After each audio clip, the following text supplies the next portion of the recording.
पढ़ा लिखा कर बड़ा आदमी बनाया। अब वो शहर में अपने परिवार के साथ रहता है।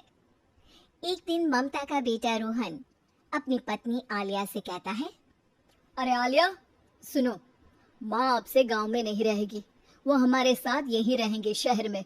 उनका कमरा आज नौकर से बोलकर अच्छे से साफ करवा देना। ओह, आज तो मेरी किटी पार्टी है, फिर मुझे जिम और फिर शॉपिंग। ठीक है, कल करवा दूंगी। अच्छा, लेकिन माँ के सामने ये कपड़े नहीं चलेंगे। हाँ, तुम्हें साड़ी या सूट पहनना होगा। अरे बिल्कुल भी नहीं। मेरे मम्मी पापा ने इतना पैसा लगाकर शादी इसलिए नहीं की थी कि मैं अपनी मर्जी के कपड़े पहन ओढ़ भी ना सकूं। अरे चलो, गुस्सा मत हो, लेकिन कुछ दिन तो माँ की खुशी के लिए कर सकती हो ना। लेकिन आलिया मानती नहीं। माँ आती है सिंपल सी साड़ी, झोला और चप्पल पहनकर। अरे रोहन, मैं इनके साथ कैसे रहूंगी? मेरी फ्रेंड्स क्या कहेंगी? ये तो पूरी गंवार लग रही है। आलिया, माँ गांव में रहती थी इसलिए ऐसी हैं। तुम आज ही माँ के साथ जाकर उनकी पसंद की शॉपिंग करवा देना। इनके साथ घर के अंदर रहना मुश्किल है, बाहर तो मैं कभी भी ना जाऊं। रोहन को आलिया पर गुस्सा आ जाता है। माँ, ओ माँ। हाँ बेटा। वो माँ को ले जाने के लिए उनका हाथ पकड़ता है कि अरे माँ, तेरे हाथ अभी तक इतने कड़े हैं, तूने इसका कोई इलाज नहीं किया? अरे बेटा, इसका कोई इलाज नहीं। वैसे भी मुझे कोई शर्म नहीं कि मेरे हाथ मुलायम नहीं है, क्योंकि इन्हीं हाथों से मेहनत कर मैंने तुझे बनाया है बेटा। अगले दिन, माँ, मैं ऑफिस जा रहा हूँ, कुछ लाना हो तो आलिया को बोलकर फोन करवा देना। रोहन के जाने के बाद, आप ना आज कमरे में ही रहिएगा, घर में पार्टी है, मेरी सहेलियां आ रही है, मैं उन लोगों के सामने आपको नहीं ला सकती हूँ। ठीक है बहू, लेकिन तुम कहो तो मैं कुछ खाने को बना दूं तुम लोगों की पार्टी के लिए। वो लोग सिर्फ कॉन्टिनेंटल या थाई फूड ही खाते हैं। कोई बात नहीं, कभी इंडियन खिलाने वाला कोई मिला नहीं होगा ना। मैं बनाकर कमरे में चली जाऊंगी।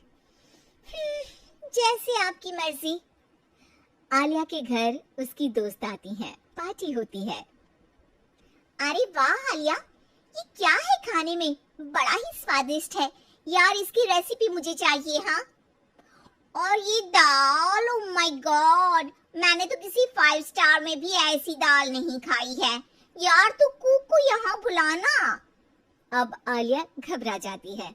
हाँ हाँ, क्यों नहीं, माँ जी जरा बाहर आइए।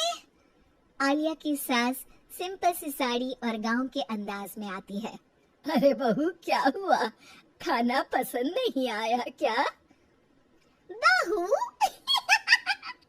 अरे ये गांव से दिखने वाली औरत तुम्हें बहू क्यों बोल रही है? कौन है ये? वो हमारी नई नौकरानी है।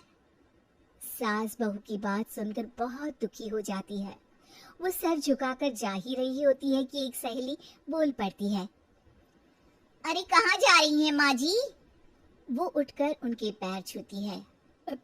जीती रहो बेटा। क्या है ना, आपकी शक्ल बिल्कुल मेरी माँ जैसी है। पता है आलिया, मैं शहर पढ़ने आई और फिर शहरी हो गई, लेकिन मेरे माँ पापा तो आज भी गांव में रहते हैं, बिल्कुल इनके जैसे ही हैं। आप यहाँ बैठिए ना आंटी, आप सच में बड़ी खूबसूरत है और आपके हाथ का खाना तो लाजवाब है। काश ये मेरी सास होती। सभी सहेलियां सास को घेर कर बैठ जाती हैं और उनसे खाने की रेसिपी पूछ रही होती है कि तभी घर की बेल बजती है और रोहन आता है। अरे क्या बात है, आज आप लोग हमारे घर में? और ये लोग तो मुझे आलिया से ज्यादा माँ की सहेलियां लग रही हैं। क्या ये आपकी माँ है?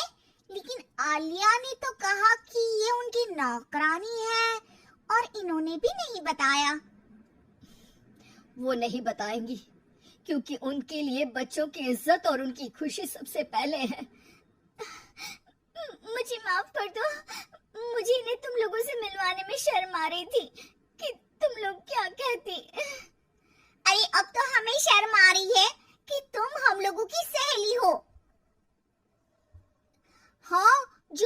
जैसी सास को नौकरानी बोले वो हमारी सहेली नहीं हो सकती। ये बोलकर सभी वहां से जाने लगती है कि सास बोलती है, आलिया की तरफ से मैं तुम लोगों से माफी मांगती हूँ। उसने जो कहा उसके लिए मैं उसे माफ करती हूँ। अब तुम लोग भी उसे माफ कर दो, क्योंकि अगर तुम लोगों ने उससे दोस्ती तोड़ी तो फिर मेरे हाथ का खाना कैसे खाओगी? नहीं नहीं आंटी, जरूर आएंगे, लेकिन अब आलिया की नहीं